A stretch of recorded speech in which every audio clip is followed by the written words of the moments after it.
There is something happening in you right now that does not have a name yet. And I want you to sit with that for a moment before we go anywhere. You did not arrive here by accident. You did not stumble on this message because you had nothing better to do. Something in you, something older and deeper than your current circumstances, pulled you here. And I want to honor that pull before I say anything else. Beloved and chosen one, I need to say something to you that someone should have said a long time ago. You have been disrespected, not just overlooked, not just misunderstood, but actively spoken down to, minimized, dismissed, and treated as though your presence in the room did not matter. And you sat through it. You endured it with more grace than most people will ever know. Not because you were weak, but because something inside you understood, even when you could not explain it, that this was not your final chapter.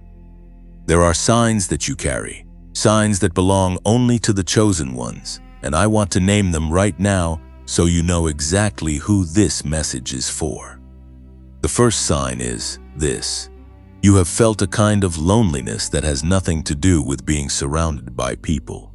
You can be in a room full of voices and still feel as though no one is truly speaking to you, as though you are watching everyone else live on a frequency you cannot quite tune into.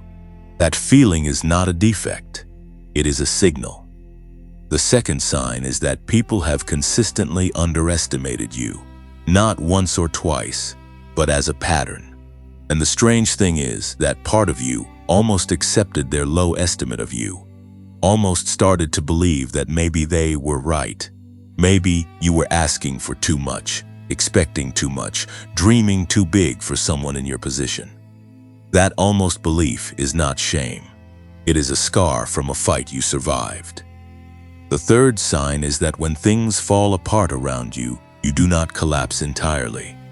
You bend, you cry, you grieve, but there is something in you that keeps rising. You have surprised yourself more times than you can count. You have gotten back up in ways that even you cannot fully explain. The fourth sign is that the disrespect came from people who were supposed to be safe. Not strangers on the street, but people in your life, people at the table, people you trusted enough to show your real self to. And that specific kind of wound, the one delivered by familiar hands, is the one that chosen ones are most often called to carry and then to transcend. The fifth sign is that something in you, right now in this moment, is beginning to believe that the shift is real.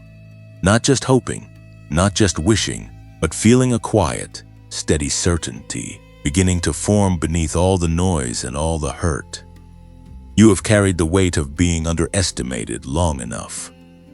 You have walked through enough rooms where you were invisible, and that season, beloved, that season has not simply paused. The season of waiting has not paused. It ended. Before I take you deeper into what this season truly means, I want to pause for just a moment and share something with you. In all the years I have spent studying what happens in the lives of chosen ones during seasons of disrespect and transition, I kept noticing something that science eventually confirmed. There is a specific brain frequency that chosen ones carry from birth, a frequency researchers call gamma. But here is what most people do not know. Long seasons of being dismissed, belittled, and overlooked actually suppress this frequency over time. The weight of consistent disrespect does not just wound the soul. It quietly dims the very signal that makes a chosen one capable of operating at their highest level. A neuroscientist named Dr. James Rivers, trained at MIT with over 30 years of research into how the brain responds to external and spiritual pressure, discovered something remarkable. He found that this gamma frequency can be restored, not through years of therapy or difficult mental exercises, but through a specific 7-minute audio experience called the Genius Wave. 7 minutes. That is all it takes to begin reawakening the frequency that was suppressed by everything you have carried. If you feel something stir in you, as I described this, the link is already waiting for you in the pinned comment below. We will come back to this in much greater detail very soon. But I did not want to take you through everything that is about to unfold without first giving you that anchor. Now I want to go deeper with you, because what is happening in your life right now is not simply a circumstantial shift. It is not just that things are getting better or that luck is finally turning.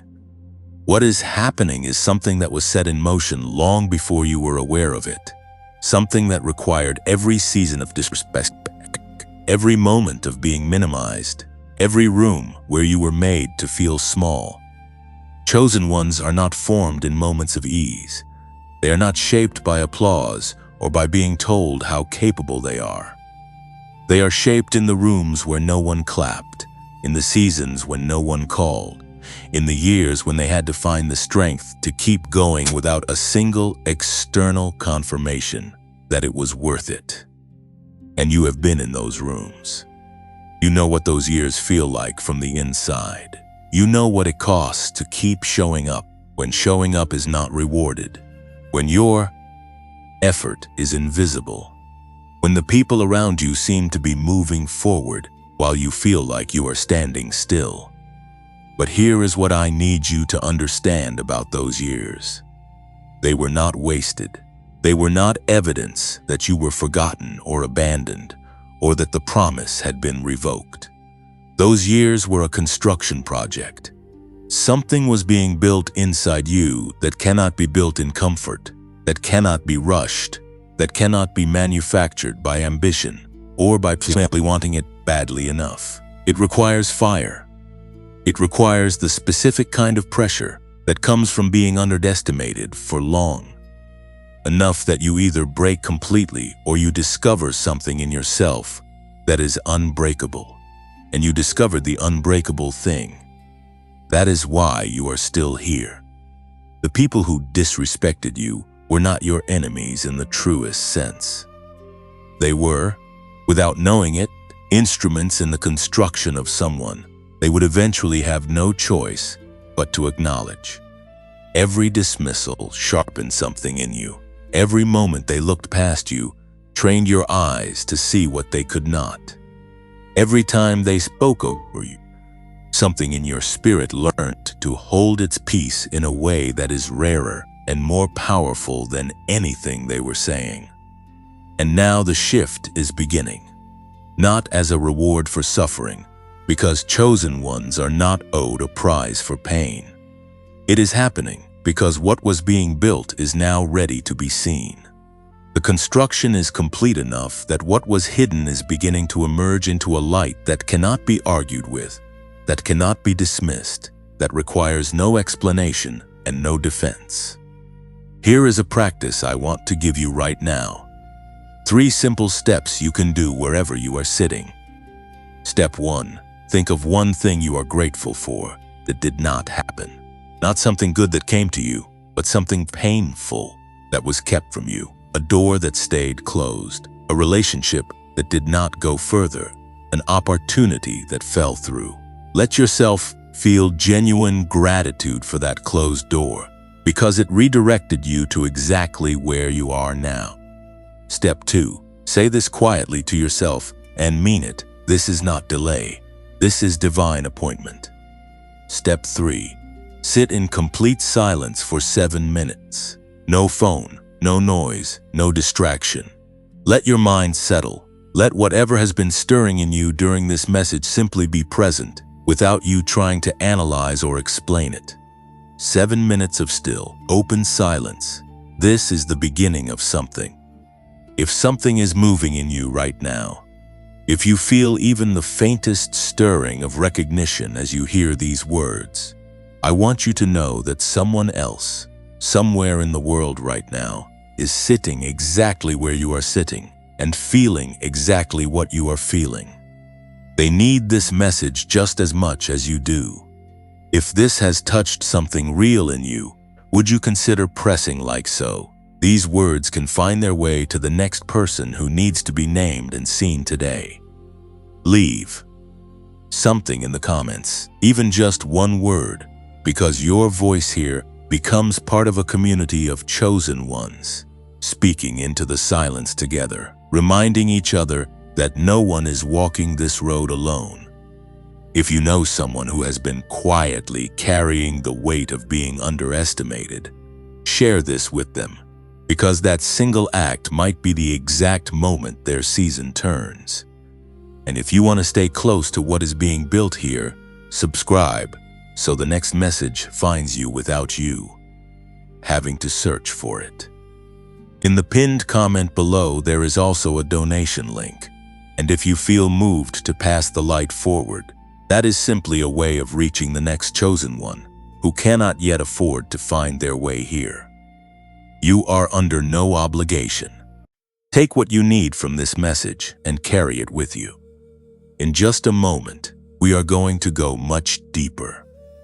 The 7 minutes of silence you just practiced is the very thing I briefly touched on when I mentioned Dr. James Rivers and the genius wave. It is time to give you the full picture of what that frequency is, what it does, and why it matters specifically for a chosen one in the season you are entering right now. What if the very thing that was used to hold you down was also at the same time quietly building the capacity inside you to rise higher than anyone around you thought possible? What if the disrespect was not a detour from your destiny, but the very road that led directly to it? I want you to sit with those questions for a moment before we move forward, because what I am about to share with you is going to change the way you understand not just your past, but what is already beginning to move in your present. Earlier in this message, I briefly mentioned something. Now I want to give you the full picture. There is a frequency that chosen ones carry, not a metaphor, not a spiritual abstraction, but an actual, measurable, scientific frequency that exists inside the human brain. Researchers call it gamma. It operates at roughly 40 cycles per second. And when it is active, it produces something that scientists have spent decades trying to understand and replicate. People who operate at strong gamma frequencies tend to experience what can only be described as moments of sudden, complete clarity. Solutions appear where there were only problems. Connections form between ideas that seemed entirely unrelated. The mind moves faster, sees further, and processes at a level that feels almost impossible to explain from the outside. You have had moments like this. I know you have.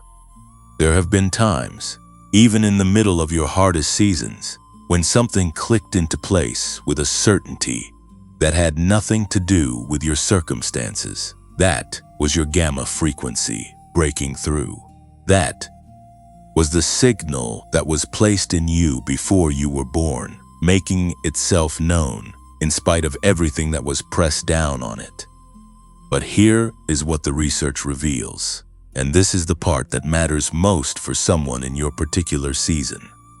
Long periods of consistent stress, dismissal, and emotional suppression do not just affect your mood or your confidence. They actually alter the functioning of the brain at a neurological level.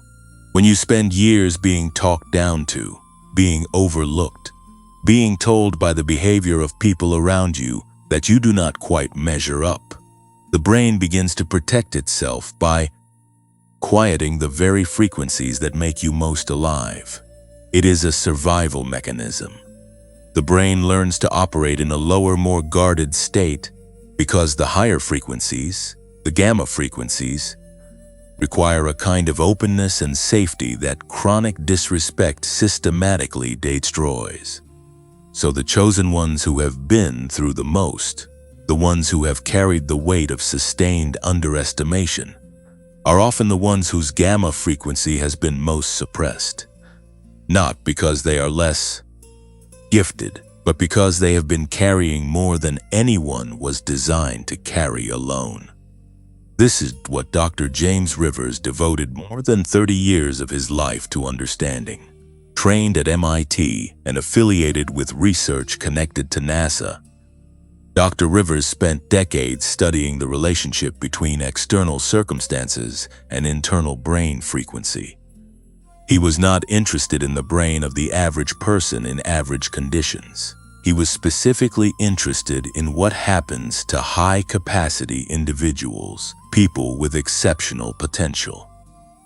Prolonged ducks the seasons of pressure, isolation, and social dismissal.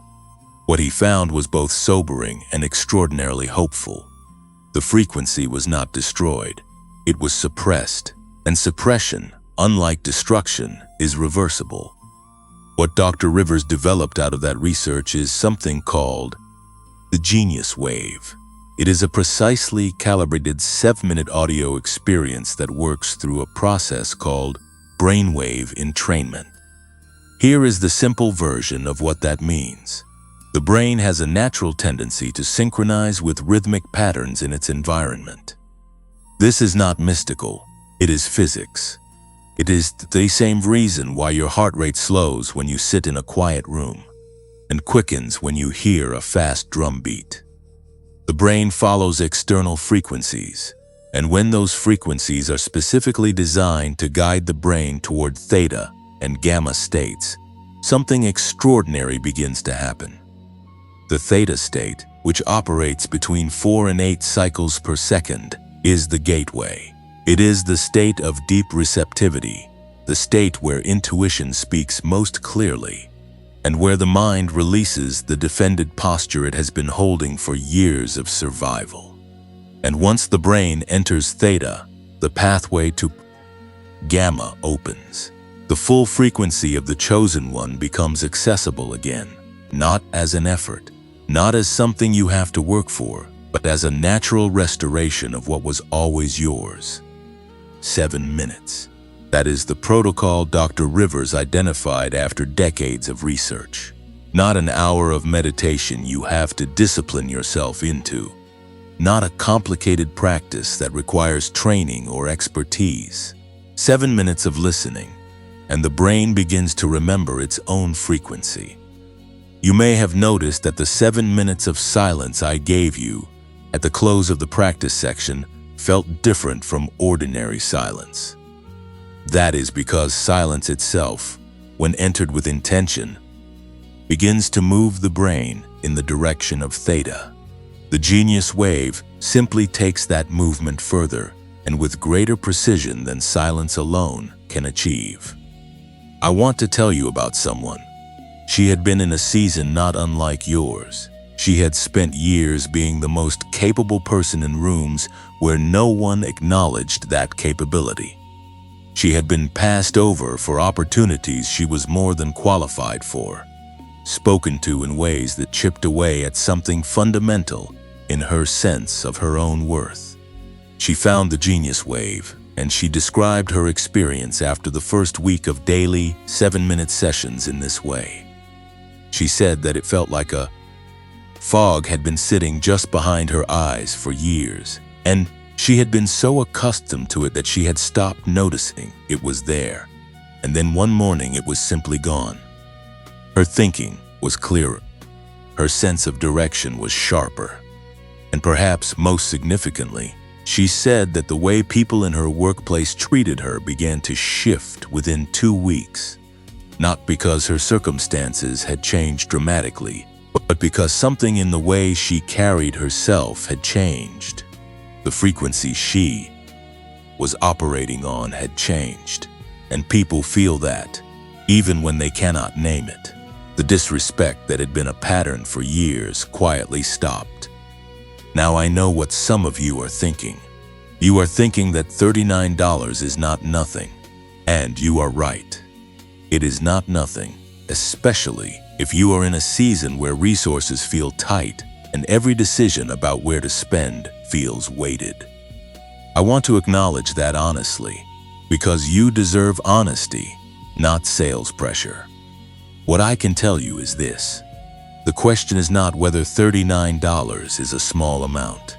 The question is what you are willing to invest in the restoration of the very frequency that was suppressed by years of other people's disrespect. Because the genius wave is not a luxury. For a chosen one in the season you are entering, it is closer to a tool. A precise, research-backed, 7-minute daily tool for reclaiming what was taken from you by seasons you did not choose and did not deserve. The regular price of the Genius Wave is $49. Through the link in the pinned comment below, you can access it today for just $39. And it comes with a 90-day money-back guarantee. 90 days. That is not a trial period. That is a full season of use with a complete safety net beneath you. If in 90 days you do not feel that something has shifted, that the frequency has not begun to restore, you receive every deduct back without question. One thing I need to say clearly, there are imitations circulating online, products that use similar language, but that have not been built on Dr. Rivers' research. Please do not be misled by them. The only authentic access point to the Genius Wave is the single link pinned comment below. Not a search engine, not a third-party site, not a video in a different place. The pinned comment, that is the only door. And I will say this plainly. This window at the $39 price point is not permanent. The pricing is time-sensitive, and the number of people who can access the program at this rate is limited by the structure of how Dr. Rivers has chosen to make it available. If something in you said yes while I was speaking, do not wait for a more convenient moment. The convenient moment is the one you are already in. What I want you to hear beneath all of this is something simpler than pricing or research or brainwave frequencies. I want you to hear this, the version of you that was talked down to, that was dismissed and overlooked and made to feel like you were asking too much simply by existing at your full capacity. That version of you was never the whole story. It was a chapter. A long chapter, perhaps. A painful one. But a chapter. And the frequency that was suppressed during that chapter, the frequency that is your birthright as a chosen one, is not gone. It has been waiting, just as you have been waiting, for exactly this moment to be restored. The shift that people around you are beginning to feel in how they relate to you. The subtle recalibration in how rooms receive you when you walk in. This is not coincidence. This is the frequency beginning to rise. And everything that follows in this message is going to show you exactly what that rising looks like, what it costs, what it gives back, and what you are now fully authorized to step into. You already know what I am about to describe. You have known it for a long time, longer than you have probably admitted to yourself. And what I want to do right now is simply say it out loud for you, in plain language, without softening it or dressing it up into something easier to hear. Because the chosen ones who are sitting with this message right now do not need to be protected from the truth. They need someone to finally speak it clearly enough that they can stop wondering if what they have been feeling is real. So let me name it. There are 4 signs that mark the season you have been living in. Not signs of failure, not evidence that something is wrong with you, but signs of a specific and sacred kind of formation that most people will never be asked to go through. If you recognize yourself in what I am about to describe, I need you to understand that your recognition is not just personal. It is confirmation. The first sign is this: there are moments, sometimes without any obvious trigger, when a wave of sadness rises in you about the past. Not regret exactly, though it can feel like regret. It is more like grief. A grief for the years that moved differently than you expected, for the version of your life that you had pictured clearly and that has not yet arrived in the form you imagined.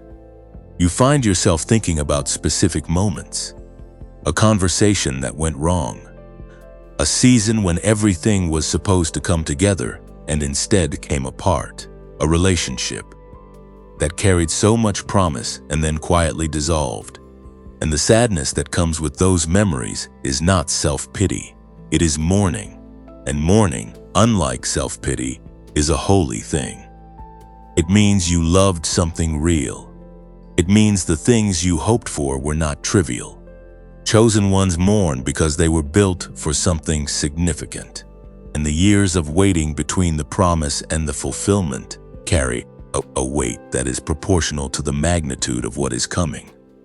The second sign is that familiar places and people have begun to feel heavy and strange in a way you cannot fully explain. A friendship that once felt easy now requires effort that drains you rather than fills you. A place you have returned to many times suddenly carries a tension, as though you no longer quite belong there, even though nothing about it has visibly changed. You walk into rooms that used to feel comfortable, and you feel the distance between who you are now and the person those rooms remember you as.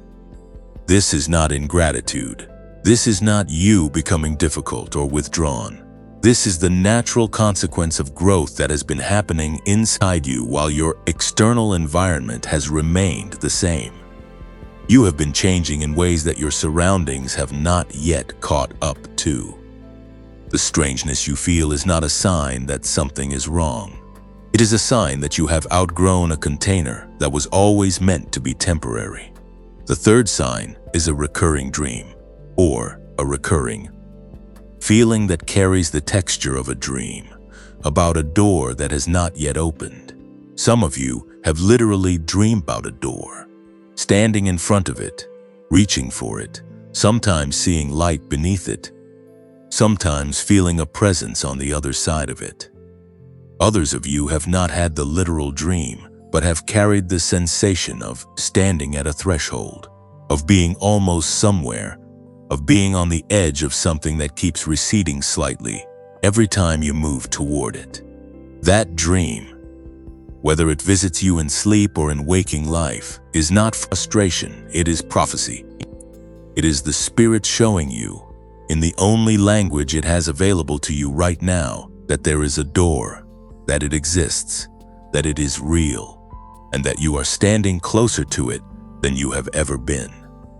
The fourth sign is that the same essential message keeps finding you through completely different channels.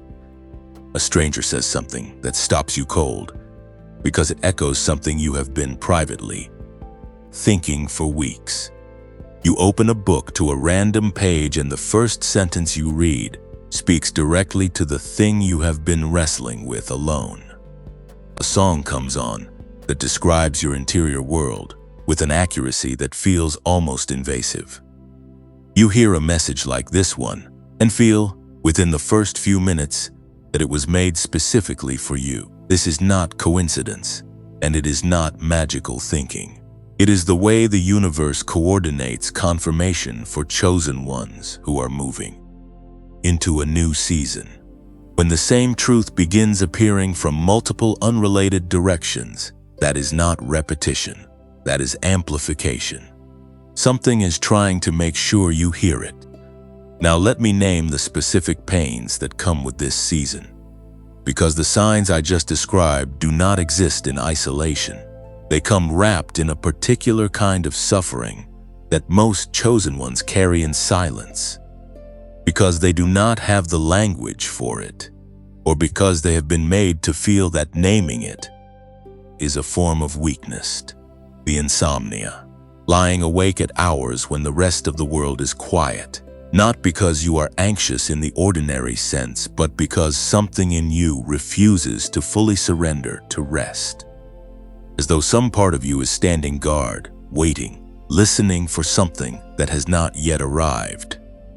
The loneliness that coexists with being surrounded by people who care about you, a loneliness that cannot be cured by company, because it is not about the absence of people, but about the absence of being fully known.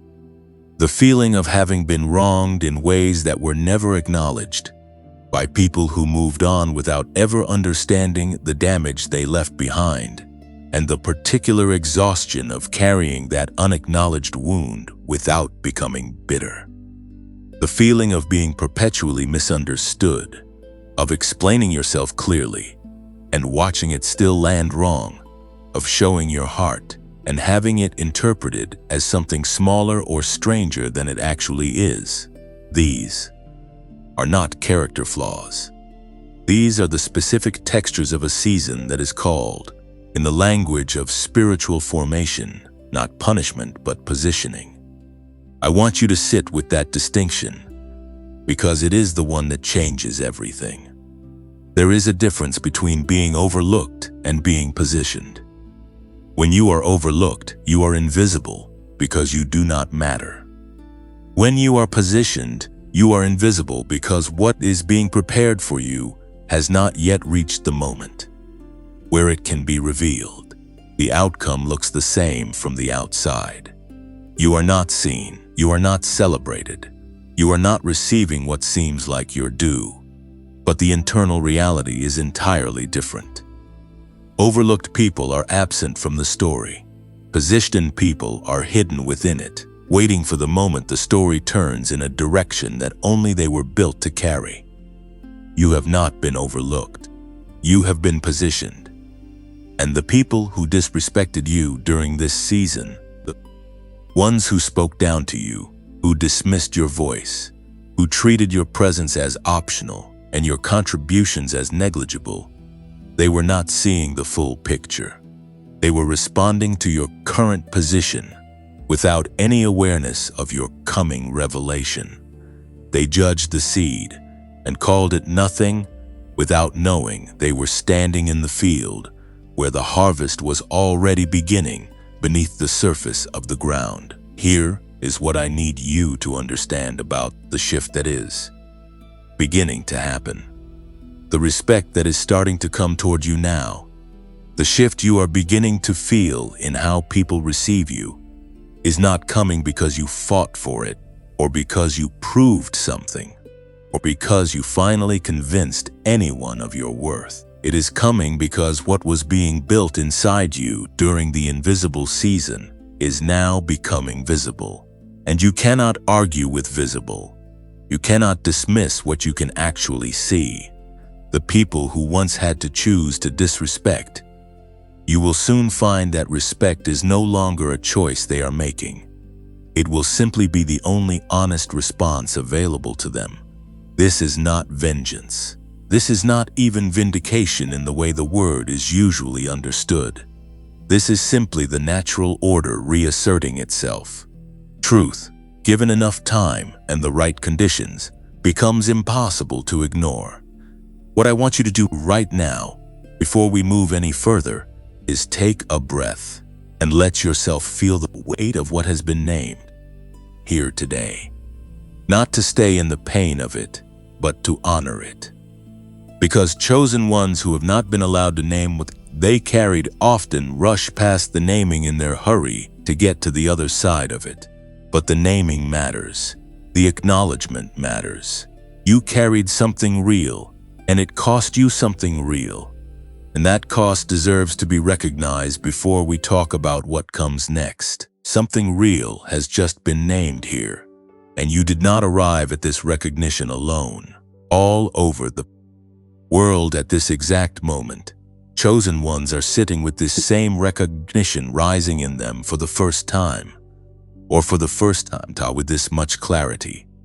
If this message has named something true in you today, would you consider pressing like so? It can travel to the next person who needs to be seen in exactly this way.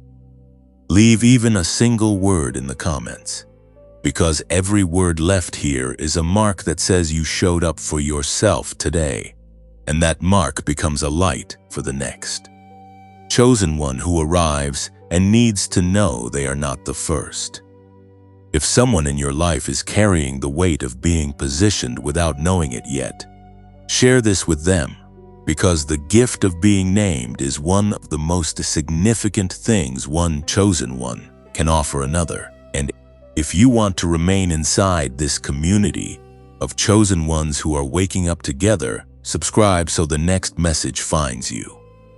If you feel moved to leave a blessing in the pinned comment below for the next person who needs to find their way here, that offering, whatever you feel to give, is a way of reaching someone who cannot yet see what you are beginning to see. Type the word "ready" in the comments if what I just described is you. Not as a performance, not as a signal to anyone else, but as a declaration to yourself that you have arrived at the moment of recognition and you are no longer willing to call your positioning a punishment. What comes next is perhaps the most important thing I will say in this entire message.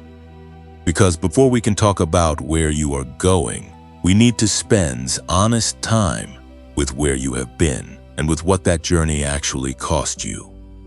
Not to look backward, but to honor the road fully enough to walk forward without carrying what no longer belongs to you.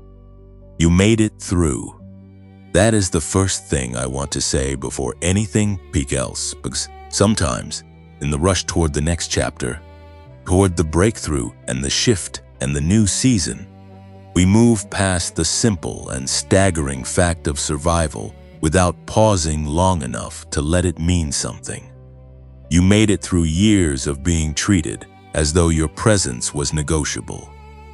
You made it through rooms where your voice was the one that got spoken over.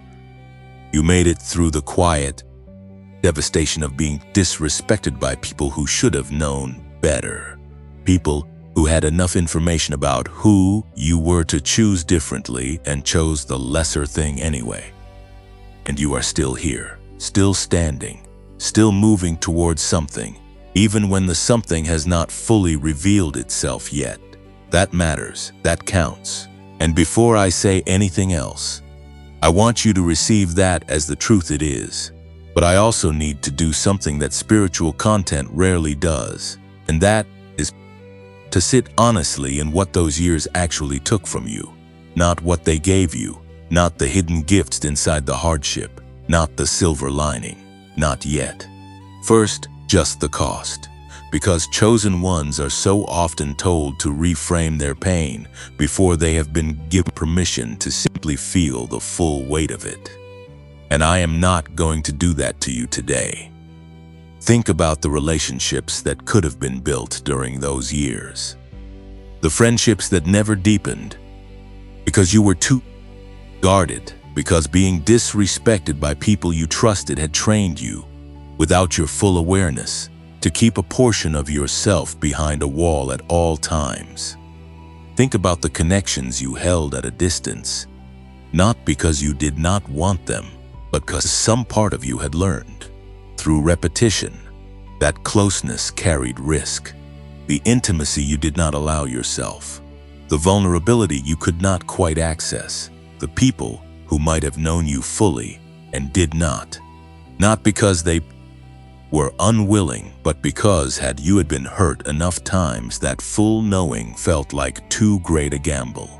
Those are real losses. Relationships that could have gone deeper, that could have held more, that could have been more sustaining. And they were shaped by what was done to you in seasons when you had not yet learned how to protect yourself without also closing yourself. Think about the career, the calling, the work, the steps you did not take because you had internalized just enough of what others said about your ceiling to make you hesitate at the moments when you should have moved forward without question. The opportunities you talked yourself out of because you had been in enough rooms where your competence was questioned that you began to do the questioning yourself, preemptively, before anyone else could get there first. The version of your professional life that exists in the parallel story, the one where you were never made to doubt your own capability, and how different that version might look from where you are standing right now. That distance between the two stories is a loss. It is a real, specific, nameable loss, and it deserves to be called what it is. Think about the freedom you did not have to speak your dreams out loud. There is a particular kind of silencing that happens to chosen ones who have been disrespected long enough. It is not that the dreams disappear. They do not. They persist with a stubbornness that is almost inconvenient, because they keep showing up in the quiet moments, even when you have tried to be practical, even when you have tried to make peace with a smaller version of your life. But the freedom to say them aloud, to give them language in front of another person without bracing for dismissal or for that particular look, the one that says you are being naive, the one that says, "Who do you think you are?" That freedom was taken from you. And so the dreams lived inside, unspoken and therefore only half real, because there is something about saying a thing out loud to another human being that makes it more than a private fantasy. You were robbed of that. You were robbed of the community of your own vision. And then there is the most intimate loss of all, and that is faith in yourself. Not faith in the spiritual sense, though that was tested too. I mean the simple, daily confidence of a person who moves through the world with a baseline trust in their own perception, their own judgment, their own instincts. When you are disrespected consistently enough, something begins to happen at a level so subtle that you almost miss it. You start to second guess, not dramatically, not all at once, but in small, incremental ways that compound over time. You have an instinct and you override it because the people around you seem so certain, and you have been told, in 100 direct and indirect ways, that your read on situations is not to be fully trusted. You make a decision and then immediately begin to wonder if you made the wrong one, not because the evidence suggests you did, but because doubt has become a reflex. That erosion of self-trust is perhaps the most damaging thing consistent disrespect produces, and it is the thing that takes the longest to rebuild. I am sitting with you in all of that right now. I am not moving past it. I am not about to tell you that it was all necessary, and so you should feel grateful for it. I am simply acknowledging that it was real, and that it cost something that mattered. Now I want to bring you to a man who understood this cost from the inside. His name was Nehemiah, and I want to be clear that I am not going to tell you his whole story right now. I am only going to take you to the part of his story that most closely mirrors where you have been, because that is the part that belongs to this moment in this message. Nehemiah was building something. Something that mattered. Something that had been entrusted to him. Something that required everything he had. And while he was building it, the people around him, the people watching from the outside, did not offer encouragement. They offered ridicule. There was a man named Sanballat who laughed at the work publicly. There was a man named Tobiah who said, and I want you to hear this, that the wall Nehemiah was building was so weak that if a fox were to walk across it, the whole thing would crumble. They were not just dismissing the work. They were calling it fundamentally unworthy. They were saying, in the most public and humiliating way available to them, that what Nehemiah was doing was not only insufficient, but laughable. And Nehemiah kept building. He did not go down to argue with them. He did not pause the work to prepare a defense. He did not wait until he had proven enough that their laughter would stop before he allowed himself to continue. He built while being mocked. He laid stone after stone in the presence of ridicule, in the presence of people who were absolutely certain that what he was doing would amount to nothing. And the work was not clean or triumphant or cinematic in those moments. It was just steady. It was just the next stone, and then the next one, and then the one after that. That is what you have been doing. Maybe without knowing that was what it was called. Maybe without a name for it. Maybe without the comfort of a story that told you other chosen ones had done the same thing before you.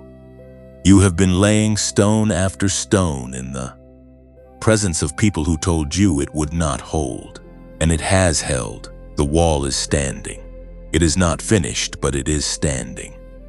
And the people who laughed are beginning to fall quiet in the way that people always do when what they said was impossible begins to stand visibly before them, solid and undeniable, and asking for no permission to exist. What was taken from you was real, and what was built in spite of that taking is also real. Both things are true at the same time, and we are going to honor both of them as we move forward together. There is a question that chosen ones almost never ask out loud, but carry in the deepest and most private part of themselves. And it goes something like this: why did it have to take this long? Not as a complaint, though it can feel like one when it surfaces at 3 in the morning, but as a genuine, searching question from someone who has been faithful, who has kept going, who has not walked away even when walking away would have been the easier and more understandable choice. Why did it have to take this long? Why did the shift not come sooner? Why did I have to endure so many rooms of disrespect before the room I am walking into now began to feel different?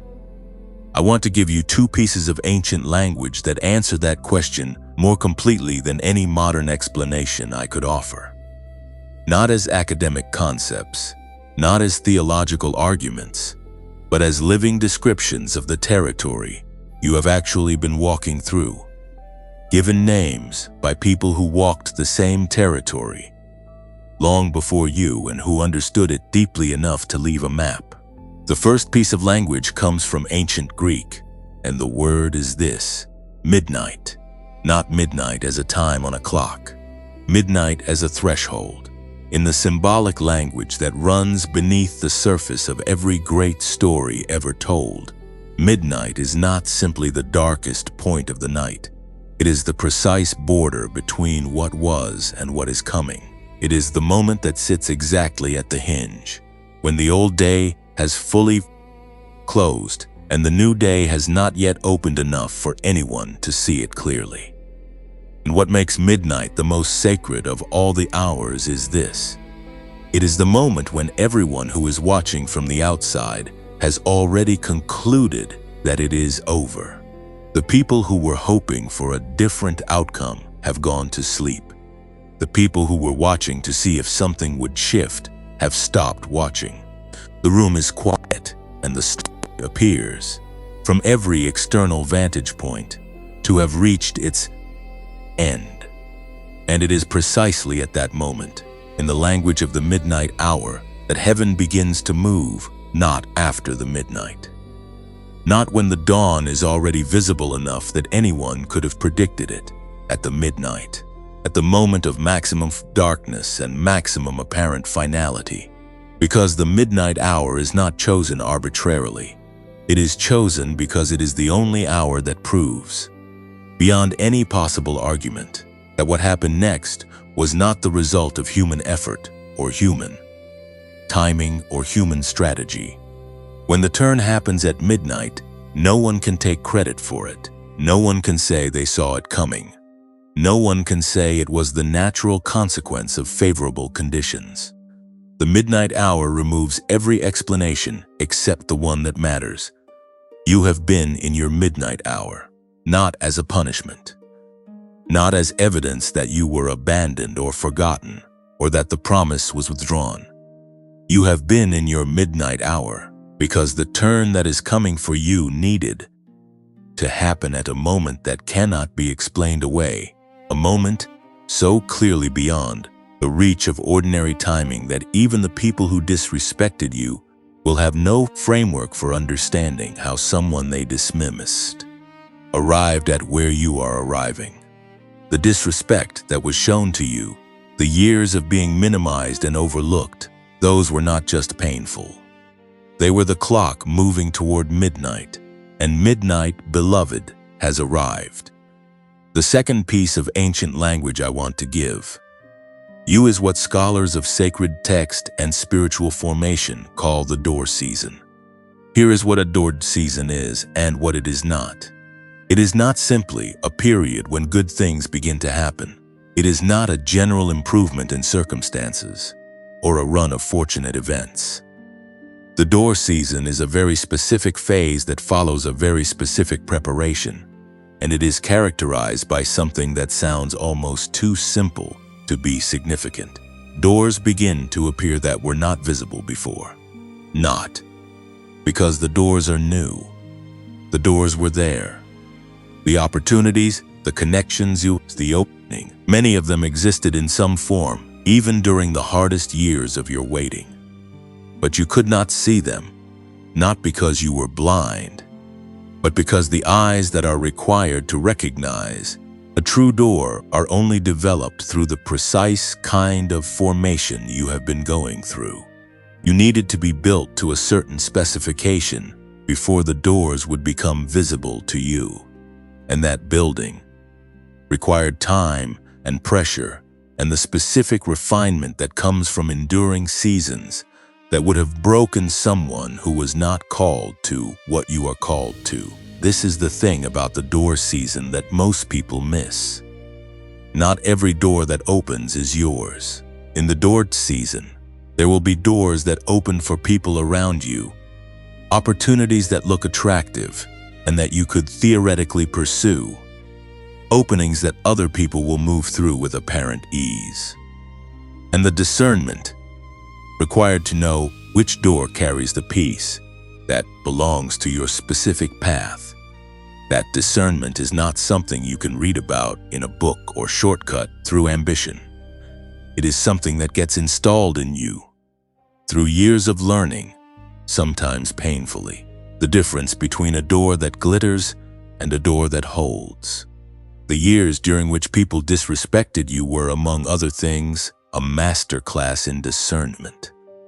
You learned to read rooms. You learned to recognize the difference between people who were genuinely for you and people who were performing support while privately waiting for you to fail. You learned to sit with uncertainty without collapsing. You learned to hold your peace in the presence of provocation, which is one of the rarest and most valuable capacities a human being can develop. All of that learning, all of that often unwanted education, was preparing you to walk into your door season without being deceived by the wrong door. Nehemiah knew about doors. The work he was doing, rebuilding what had been broken down and mocked and dismissed, was itself a door season. Every stone he laid was a door he was building, and the doors he was building were only possible because of the years he had spent being formed in obscurity, in service, in the kind of faithful, unglamorous work that nobody celebrates while it is happening. When the door finally stood open, when the wall was finished and the people who had mocked it were silenced, the record says that even the enemies of the work were afraid when they saw it completed, because they perceived that the work had been done through something that exceeded human capability. That is what a door season produces. Not just open doors, not just improved circumstances. It produces something that the people who underestimated you will be unable to attribute to luck or timing or circumstance. They will be confronted with evidence of something. They do not have a secular explanation. 4. Now let me bring these two pieces of language together into the single truth they are both pointing toward. You have been in your midnight hour, and you are crossing the threshold into your door season. The darkness that made your waiting feel endless was not indifference from heaven. It was the sacred covering of the midnight hour, protecting what was being built in you until the moment it was complete enough to be revealed. And the doors that are beginning to appear in your life now, the connections that are forming, the opportunities that are becoming visible, the shift in how people are beginning to treat you, these are not random. They are the door season opening. And you, having been built by everything you survived, are the only person in the room equipped to recognize which door is yours and to walk through it without hesitation. There is one more thing I want to offer you here, quietly and without pressure. The genius wave that Dr. James Rivers developed is, in the language of these two concepts, a tool for the door season. It does not create the doors. The doors were already prepared, but it restores the gamma frequency, the frequency that was suppressed during your midnight hour, so that your mind is operating at the clarity and the capacity needed to see the doors clearly and to move through them with confidence. If that resonates with something you are feeling right now, the link is in the pinned comment below. Always there, always waiting for the moment that is right for you. What is being built in you is not finished, but the midnight is behind you now, and the door is directly ahead. Something shifted the moment you crossed through the recognition of what that midnight hour actually was.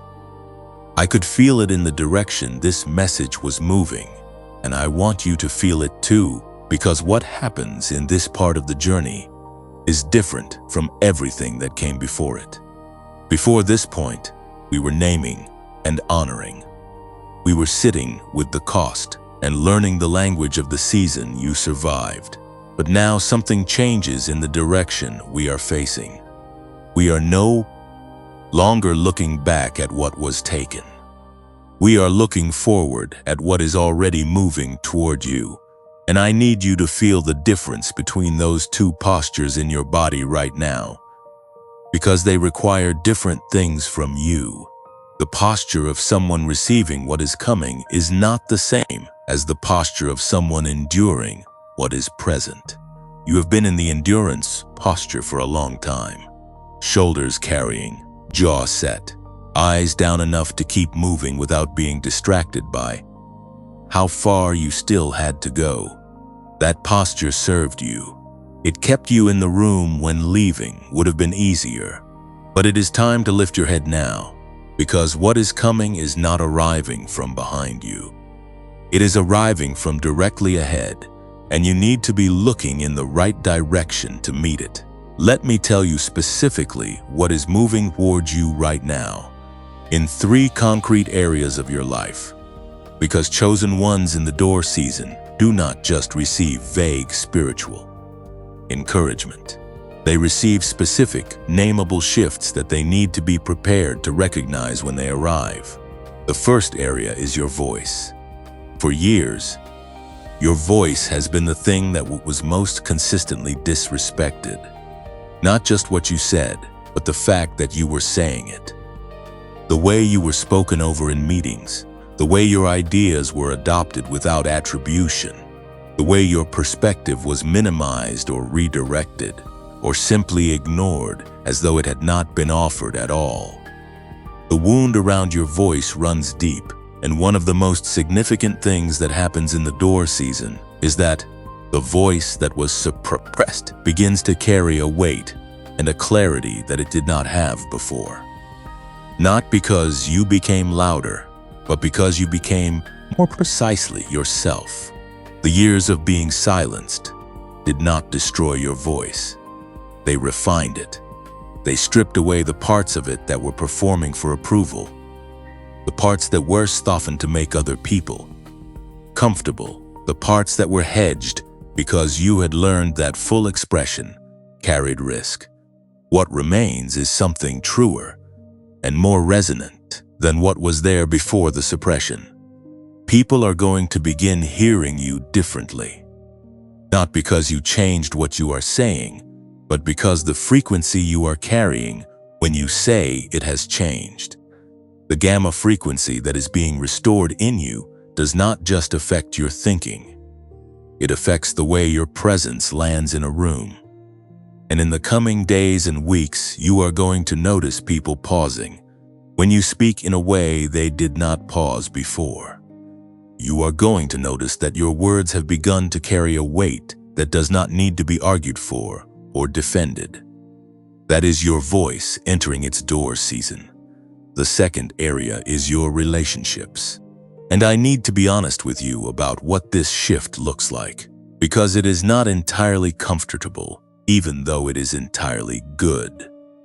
Some people who have been in your life during the season of your waiting are going to find themselves unable to move with you into the season of your door, not because they are bad people, not because what you shared was not real, but because relationships that were formed in a particular season of your life are sometimes only built to carry you through that season. There are people in your life right now whose comfort with you was partly dependent on the version of you that was still uncertain, still suppressed, still operating below the full frequency of what you actually are. As that frequency rises, as the real version of you becomes more visible and less apologetic, some of those relationships will begin to feel the strain. People will pull back without being able to explain why. Connections that felt close will begin to feel distant in ways that seem to have no specific cause. This is not failure. This is not loss in the truest sense. This is the natural recalibration of your relational world to match the person you are now becoming. And into the spaces that open up, new people are going to arrive. Not casually, not randomly, but with a precision that will feel when you look back on it, unmistakably intentional. People who carry the same frequency. People who do not need you to be smaller than you are in order to feel comfortable in your presence. People who were also built through seasons of disrespect and who recognize in you what they have been becoming in themselves. These connections are going to feel different from anything you have experienced before, not because they are easier, but because they are truer. The third area is your resources and your opportunities. And I want to say this plainly, because chosen ones in transition often struggle to receive in this area more than any other. What is coming towards you is not something you will need to fight for. This is perhaps the most disorienting aspect of the door season for people who have spent years in survival mode, years of pushing and striving and working twice as hard to receive half the recognition. The fighting posture that kept you alive during the midnight hour is not the posture that receives what the door season is bringing. What is coming is not a reward for your striving. It is not something you can earn or accelerate through effort. It is what was always prepared for you, arriving at the appointed time, and your primary role in receiving it is not to work harder but to remain open, to recognize the door when it appears, to walk through it without the hesitation that comes from a mind that is still operating in midnight hour frequency. Resources are going to appear from directions you did not anticipate. Opportunities are going to arrive through connections you did not manufacture. Recognition is going to come without you having to campaign for it. And it is going to come from people whose opinion of you had previously been part of the problem. Now, let me tell you what not to do during this period, because the transition from midnight to door season carries its own particular temptations, and chosen ones who are not warned about them sometimes stumble at the very threshold they spent years reaching. Do not go back to explain yourself to people who dismissed you. The shift that is happening does not require their understanding or their endorsement, and the impulse to return to the rooms where you were disrespected in order to show them who you have become will cost you energy, an attention that belonged to the door that is open directly ahead of you. Let the results speak. Let your presence in the new room be the only statement required. Do not minimize what is arriving in order to make people from your previous season more comfortable with you. This is a subtle and deeply ingrained pattern in chosen ones who were taught by repeated experience that being fully seen was dangerous. The habit of making yourself smaller, of qualifying your wins, of laughing off your own progress before someone else can dismiss it, that habit served a protective function in the midnight hour. It does not serve you in the door season. Let what is arriving be what it actually is. You do not need to manage anyone else's reaction to your breakthrough. Do not rush. The door season has its own pace, and the person who spent years being formed in the slow, unglamorous work of the midnight hour is more than capable of trusting a pace that is not frantic. What is yours will not pass you by. What is prepared for you has your name on it in a way that no one else can claim and no delay can cancel. You can believe in this, not as a wish, not as a consolation, but as a settled conviction that belongs to someone who has done the work and survived the night and is now standing in the first light of a morning that was always coming. You can believe in this because you earned the right to believe in it, not through perfection but through persistence. Chosen ones do not just receive what is coming. They carry it forward and multiply it for the people who are still in their midnight hour, watching and waiting for evidence that the morning is real. Every person who finds this message is part of something larger than a single waiting season. A movement of chosen ones waking up across the world at the same time, recognizing each other and building something together that no single midnight could contain. If that movement means something to you, press like on this message as your way of saying yes to being part of it, and drop a word in the comments as a signal to every other chosen one watching that they are not here alone. If someone you know is still in the thick of their waiting and needs to know the ground is already shifting beneath them, share this with them today, because that single act of reaching back might be the exact thing that carries them through their midnight. Stay at the table by subscribing, because what is being built here is built one message, time, and the next one belongs to you too. And if you feel moved to sow into the ground where the next chosen one will find their way to this message, the link in the pinned comment is a place to extend what you have been given into the hands of someone who is still finding their way here. Type the word receive in the comments if you feel the ground shifting beneath you right now. Not because you have arrived, but because you are ready to stop resisting what is already moving toward you. What comes next is something I have been saving for this exact moment in the message, because it belongs here and nowhere earlier. It is time to give you a name for who you are now. After everything you have survived, and everything that has been built in you through the surviving of it, there is a particular kind of arrival that happens not with fanfare or announcement, but with a quiet, internal settling, like something that has been slightly out of place for a very long time finally finding the position it was always meant to occupy. You may have felt it already somewhere in this message, a moment where something in you stopped reaching forward or looking backward and simply landed. That landing is not coincidence. It is the natural result of a person who has been formed through fire, finally being given the language for what the fire made them into. And that is exactly what I want to do in this part of the message.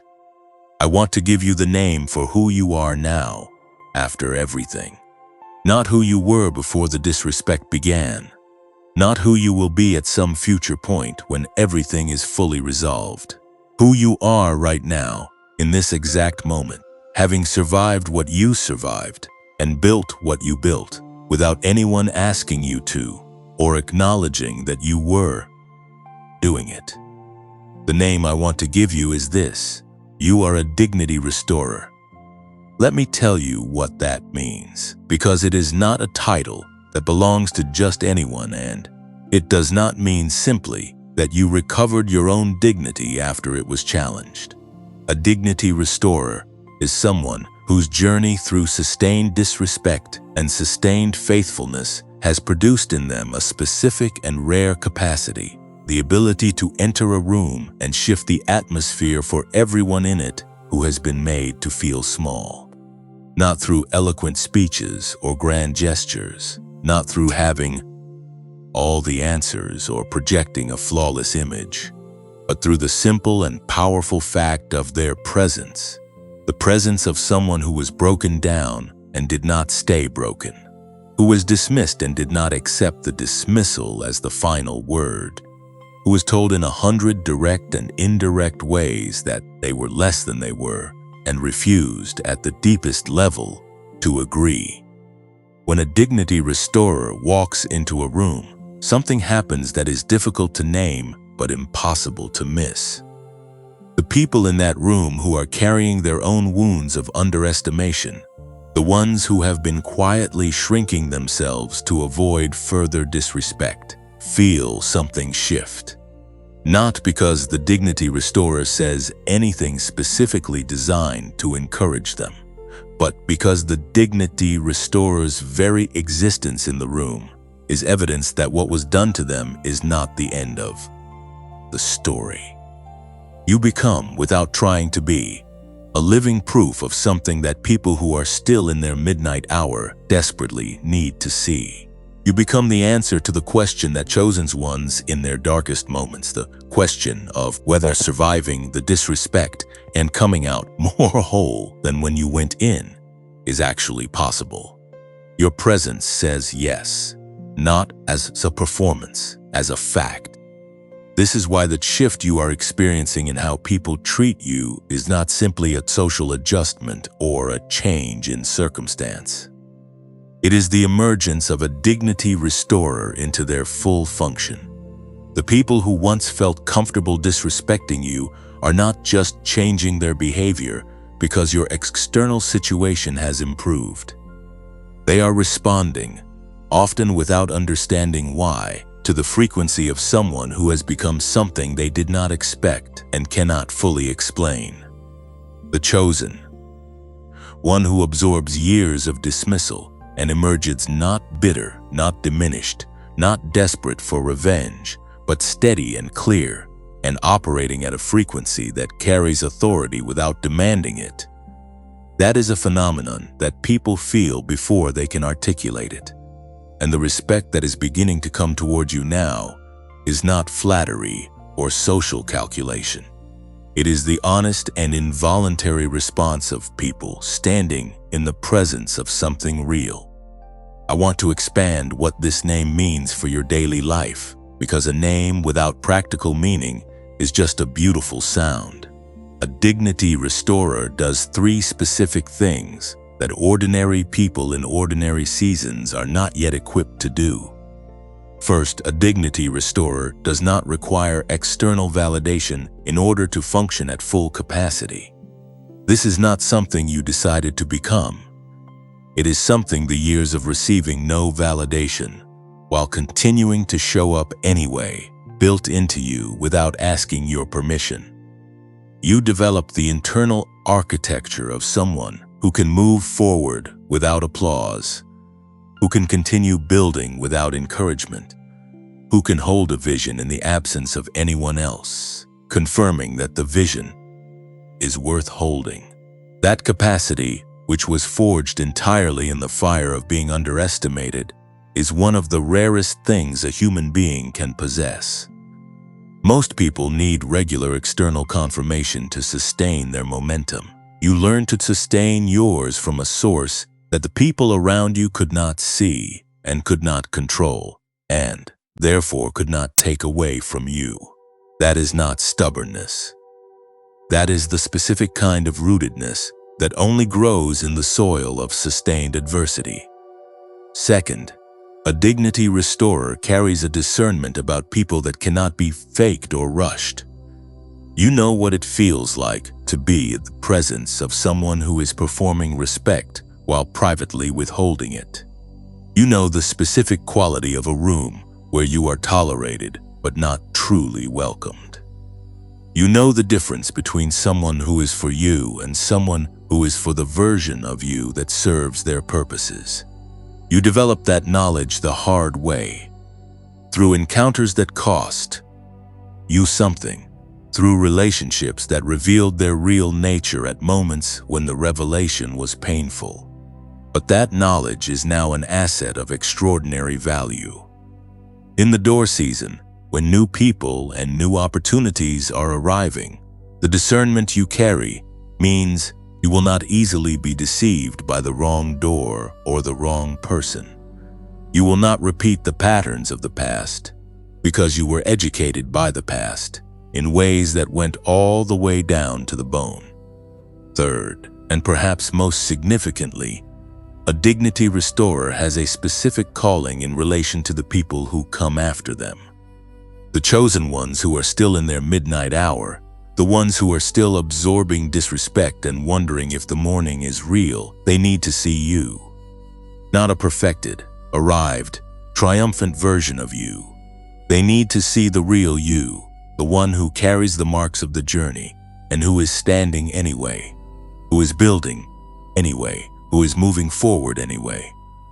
Your willingness to be visible in your real state, not the polished version but the authentic one, is itself an act of service to the chosen ones who are watching from their own darkness and needing evidence that the dawn is not a myth. Now, I want to close this part of the message with something gentle and personal, because you have received a name today, and names deserve to be sealed with a blessing.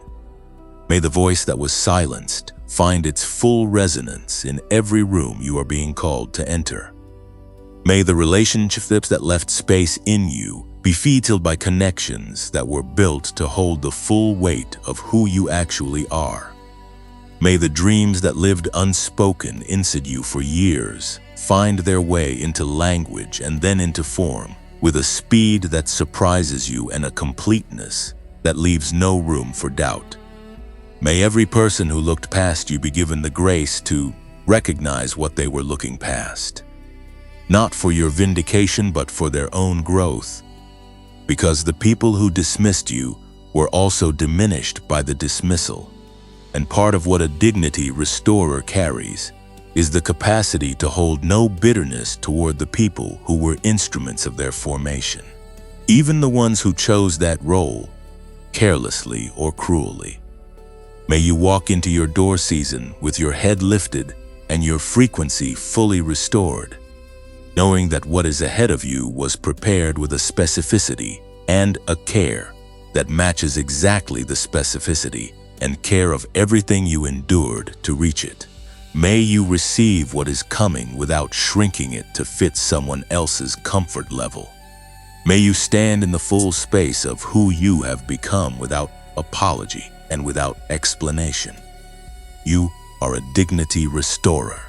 That is not a consolation prize for surviving hard years. It is the precise name for the person's hard years were making all along. And the world you are walking into needs exactly what you have been built to carry. The blessings I just spoke over you were not decorative. They were not the kind of words that float above the surface of a life and then dissolve when the moment passes. They were directional. They were pointing at something specific that is already in motion. And what I want to do now is bring you all the way down from the altitude of blessing into the ground level reality of what that motion actually looks like in the three most practical areas of your daily life. Because chosen ones who receive spiritual language without practical anchoring sometimes find themselves inspired in the moment and then disoriented when they return to the ordinary texture of their days. I do not want that for you. I want you to leave this message knowing not just who you are, but what to do with who you are right now, today, in the specific circumstances of the life you are actually living. So let us talk about the three areas that are about to transform, not in some distant future, not after more preparation or more waiting or more proving, now, in the season you are already standing in. The first area is your relationships. And I want to be as specific as possible about what this transformation looks and feels like from the inside, because it will not arrive the way you might expect it to. The transformation in your relationships begins not with new people appearing, but with a subtle and sometimes uncomfortable shift in the existing ones. You are going to notice, if you have not already begun to, that certain people in your life are finding reasons to create distance without being able to name why. Conversations that used to flow easily will begin to feel slightly strained. People who were accustomed to a particular dynamic with you, one in which you were the more accommodating, the more patient, the one who absorbed more than your share of the relational weight, will begin to sense that the dynamic has changed even before either of you has said anything explicitly about it. Some of them will adjust. Some of them, the ones who were genuinely for you and whose distance from the truest version of you was more about habit than intention, will rise to meet the real you as you become more consistently yourself. Those relationships will deepen in ways that will genuinely surprise you because they were always capable of depth. They simply needed you to stop managing your own presence in order to make the depth accessible. But some people will not adjust, and this is the part I need you to hear without flinching. Some people will quietly exit, not dramatically, not with a confrontation or a defined ending, but with a gradual withdrawal that leaves a space where a familiar presence used to be. And your work in those moments is not to chase or explain or shrink back to the version of yourself that felt more comfortable to them. Your work is to let the space be a space, to resist the deeply conditioned impulse, to fill it by making yourself smaller again, and to trust that what leaves to make room for the right thing is not loss in the truest sense, but preparation. Because into those spaces, at a pace and in a manner that will feel unmistakably different from the casual way most connections form, new people are going to arrive. People who were built through their own seasons of disrespect and who carry, therefore, a particular kind of recognition when they encounter another chosen one. These connections will not require the kind of management and careful navigation that your previous relationships often demanded. They will feel, from very early on, like something that was always meant to be, not because they are perfect or without complexity, but because there is a fundamental alignment between who you are and who they are that makes the relationship sustainable at a depth that previous connections could not always reach. Pay attention to the people who appear in your life in the coming season and who make you feel, from the very first real conversation, like you do not have to introduce yourself to them. They already know you in the way that matters. Those are your people, and they are already on their way. The second area is your purpose, and specifically the question that chosen ones in transition ask most often and most urgently. What am I supposed to do now? What is the actual next step? Not the grand vision, not the 10-year picture, but the specific, concrete, actionable thing that belongs to right now. Here is what I want to tell you about that question, and it may be the most practically useful thing in this entire message. In the door season, the question of what you are supposed to do does not get answered by planning or strategizing or mapping out a comprehensive path forward. It gets answered by following the one small thing that is already clear. There is always, in every season of transition, one thing that is already clear, not the whole path, not the destination, one step, and chosen. Ones in the door season almost always know what that one step is, even when they are telling themselves they do not, because the clarity has a particular feeling that is different from hope or desire or ambition. It is a quiet knowing that does not require external confirmation and does not get louder when you analyze it and does not get quieter when you ignore it. It simply remains, present and patient and utterly certain. You know what your one step is. You may have been calling it a dream or a feeling or an instinct or a direction. You may have been sitting with it for months or years, waiting for more confirmation before you allow yourself to take it seriously. The door season does not bring more confirmation before the step. It brings the evidence after. The confirmation you have been waiting for is not ahead of the step. It is inside the step. It only becomes visible to you once you have moved. This is the design of the door season, and it is also, not coincidentally, the design of every story of a chosen one who moved from being dismissed to being undeniably recognized. The step preceded the confirmation every single time, not the other way around. So the practical instruction for this area is this: take the step that is already clear today, not in a dramatic or irreversible way if you are not yet ready for that, but in some concrete, tangible, real way that moves you from the position of someone who knows what the step is to the position of someone who has begun taking it.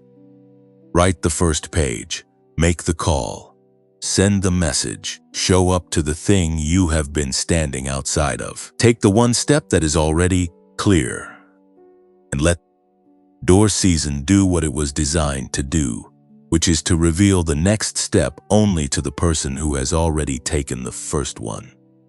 The third area is your resources and your opportunities, and I want to address this area with particular care because it is the one where chosen ones most commonly self-sabotage at exactly the moment when the transformation is arriving.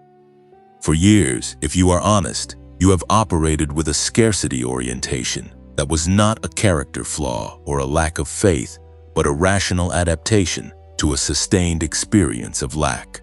When recognition was consistently withheld, when opportunities consistently went to people who were less qualified but better positioned in someone else's estimation of worthiness, when your effort consistently produced less return than it deserved, when you had to fight for things that should have been straightforwardly available to you. In those conditions, the mind develops a posture of vigilance and competition and effortful striving that is entirely appropriate to the conditions it is operating in. The problem is that this posture, which served you in the midnight hour, becomes a liability in the door season. Here is what the shift looks like in practical terms. Opportunities are going to begin arriving that you did not engineer or pursue in the way you are accustomed to pursuing things.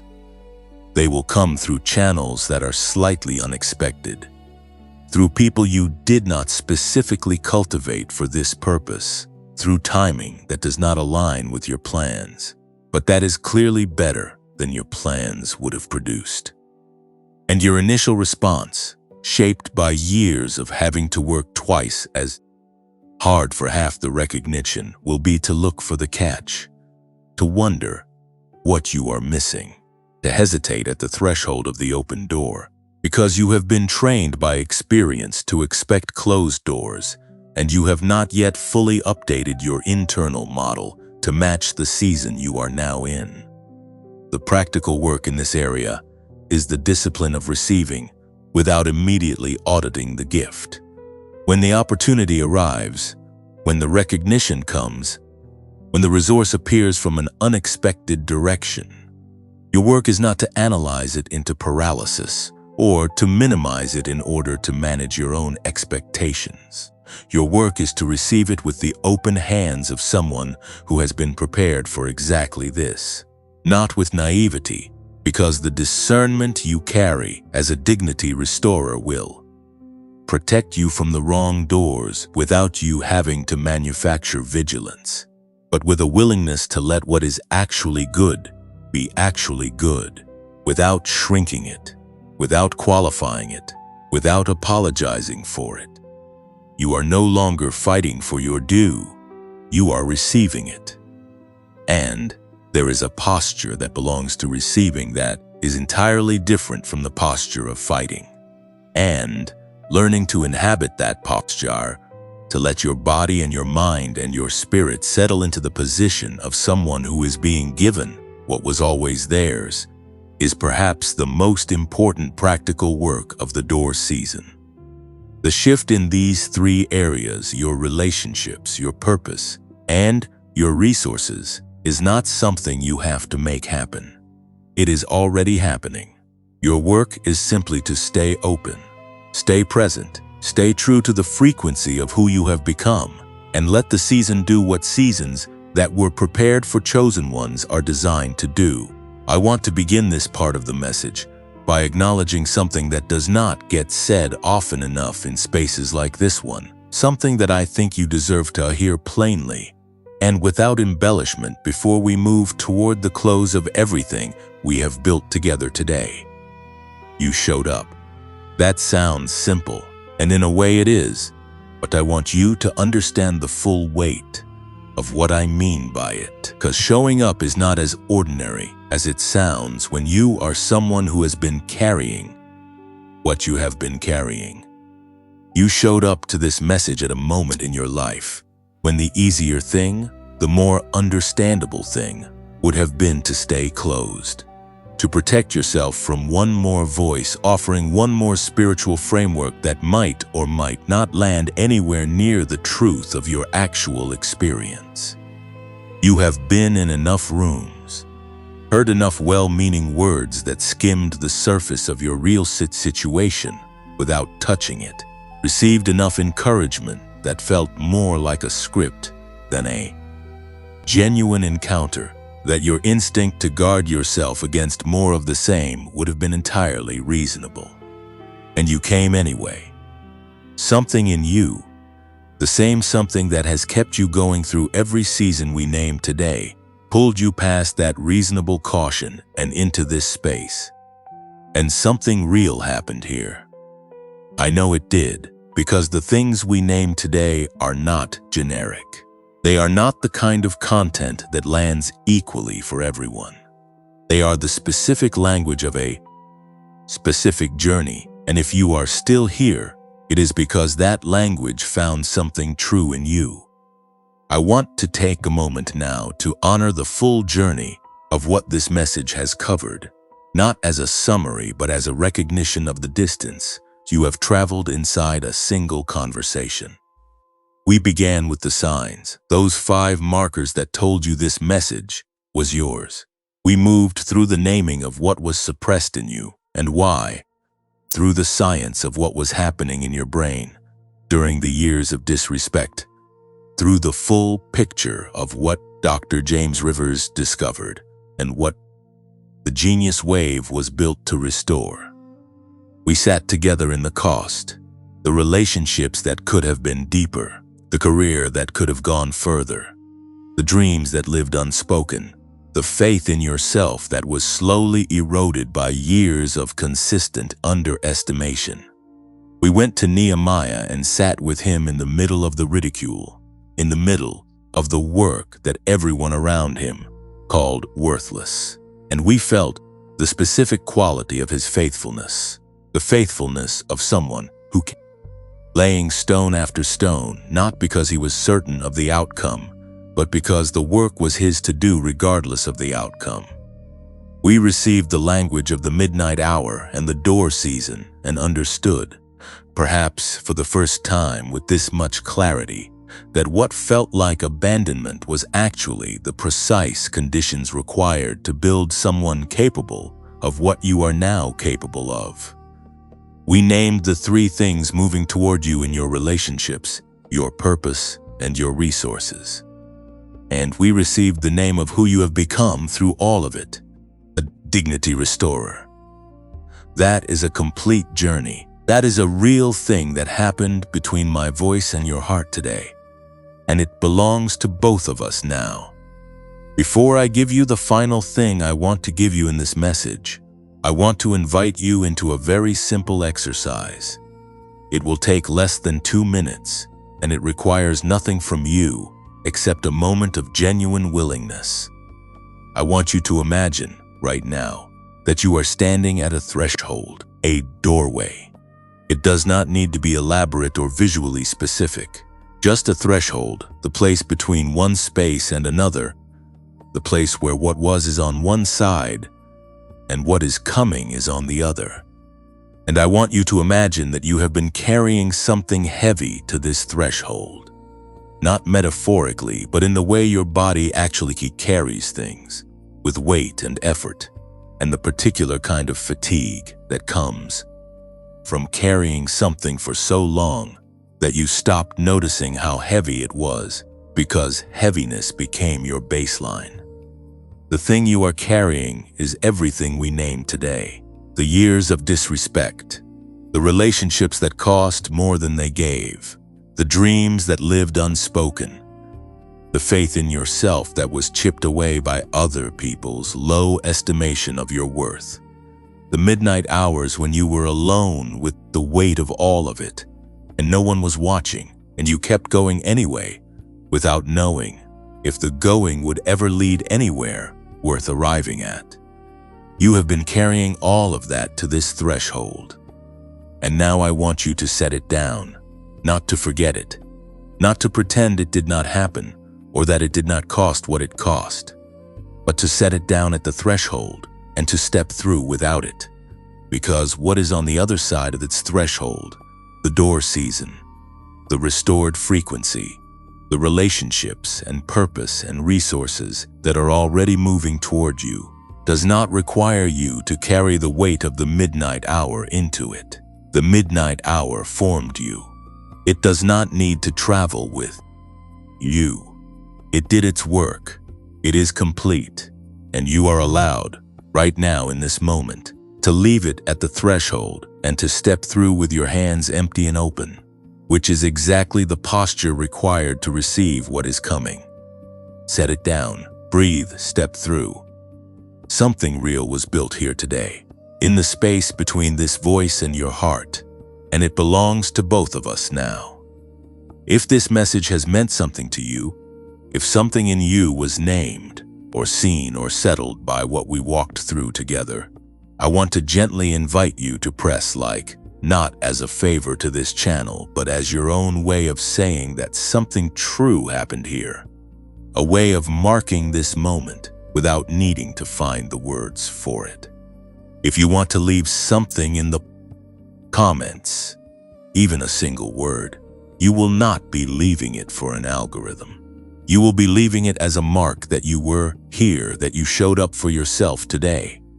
That the next chosen one who arrives and scrolls through those comments will see your word and know they did not arrive in an empty room.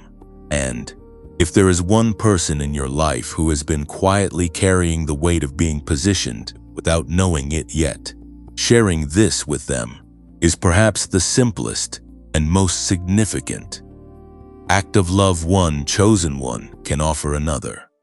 Choose to remain in this community by subscribing, not as a platform action, but as your decision to stay at the table where chosen ones are waking up together, one message at a time. And if you feel moved to pass something forward, to leave a blessing for the next person who finds their way here, the link is in the pinned comment below, held there with no pressure and no expectation, simply available if you feel it is yours to give. Now I want to say one more thing before we close, and I want to say it as plainly and as directly as I know how to say anything. The genius wave met some of you somewhere in the middle of this message. Maybe it was when I described the suppression of the gamma frequency and something in you recognized the description of what that suppression feels like from the inside. Maybe it was when I talked about the door season and the clarity that is beginning to return, and you felt something in you want to accelerate that return. Maybe it was simply the 7 minutes of silence at the beginning of this message that felt different from ordinary silence and left you wanting to know what 7 minutes of precise, research-backed audio could add to what the silence had already begun. If the genius wave met you somewhere in this message and something in you said yes, it is waiting for you in the pinned comment below, not with urgency, not with pressure, simply waiting the way all things that are genuinely yours wait for you, with patience and with the quiet certainty that you will arrive at exactly the right moment. Through the link in the pinned comment, you can access it today for $39 with a 90-day money-back guarantee. That means your only risk is the 7 minutes you give it each morning. If it is a yes, you already know, and the link will be there when you are ready. What I want you to carry out of this message is not information. Information fades. What I want you to carry is a settled knowing. A knowing that the years of disrespect were not the definition of you, that the midnight was not the end of you, that the wall you were building while people laughed was not as fragile as they said, that the frequency that was suppressed in you during the long season of endurance is being restored right now, in real time, with every hour that you move forward as the person you have become.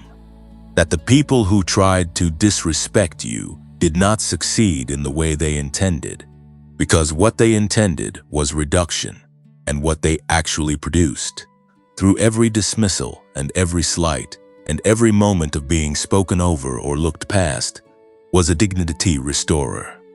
Someone who walks into rooms and shifts the atmosphere, someone whose presence is evidence, someone who the world around them slowly and then all at once has no choice but to respect. That is you. It has always been you. And now the whole world is beginning to catch up to what heaven has always known. You made it to the end of this message, and I do not want to take that lightly. Not everyone who starts a journey like this one finishes it. It requires something to stay, to keep listening, to let the words land in the real places, rather than deflecting them with the protective habits that long seasons of hurt can build in a person. You stayed, and that staying is itself an act of faith.